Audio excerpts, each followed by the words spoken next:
Bonjour à toutes et à tous et bienvenue sur Info TV dans le 4e numéro d'Instant Histoire. Voici le programme de ce mercredi.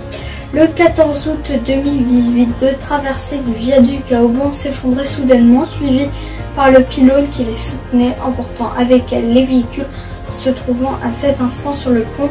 Le bilan de cette catastrophe fut de 43 morts et 16 blessés. Plus de 600 personnes furent par ailleurs évacuées. La démolition du pont fut achevée le 28 juin 2019 pour laisser place à un nouveau pont à Gênes, dont l'inauguration a eu lieu le 3 août 2020. On en parle dans ce numéro de l'Instant Histoire.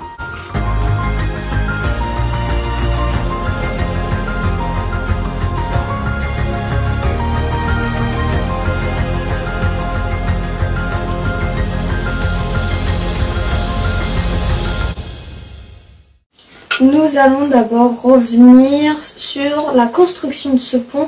Un concours d'appel d'offres est lancé le 9 juillet 1959 par l'ANAS pour relier l'autoroute Gênes-Savone A10 à l'autoroute Milan-Gênes A7. La difficulté consistait avant tout à franchir deux parcs ferroviaires, le fleuve Port-Selva et des zones déjà construites pour créer de nouveaux obstacles, même pendant la construction, sans occuper trop d'espace au sol pour les pylônes, en adaptant des solutions techniques et innovantes qu'il avait déjà expérimentées, en particulier au Venezuela. Il est inauguré le 4 septembre 1967 par le président de la République italienne. Cet après-midi, en début d'après-midi en Italie, à midi heure locale, un viaduc s'est effondré près de Gênes sur l'autoroute A10.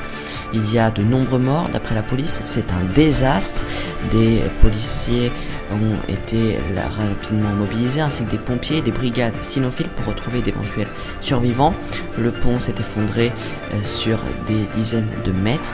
Le 14 août 2018 à 11h36 heure locale, alors que toute la région est frappée par de violents orages, une traversée représentant une longueur totale de 200 à 250 mètres et son pylône numéro 9 s'effondre, emportant 38 véhicules dont 3 camions. Le tronçon effondré du tablier se situe en partie sur la voie ferrée. Les travaux du tablier du viaduc étaient en cours et un pont roulant avait été installé pour permettre le déroulement des activités d'entretien.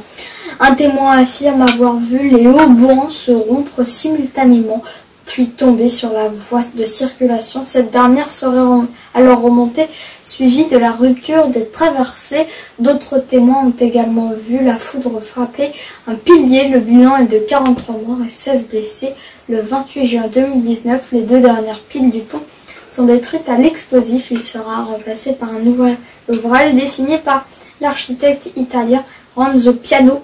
Il est constitué de traversées dont les 3 plus grandes ont fini d'être installées au mois de mars 2020.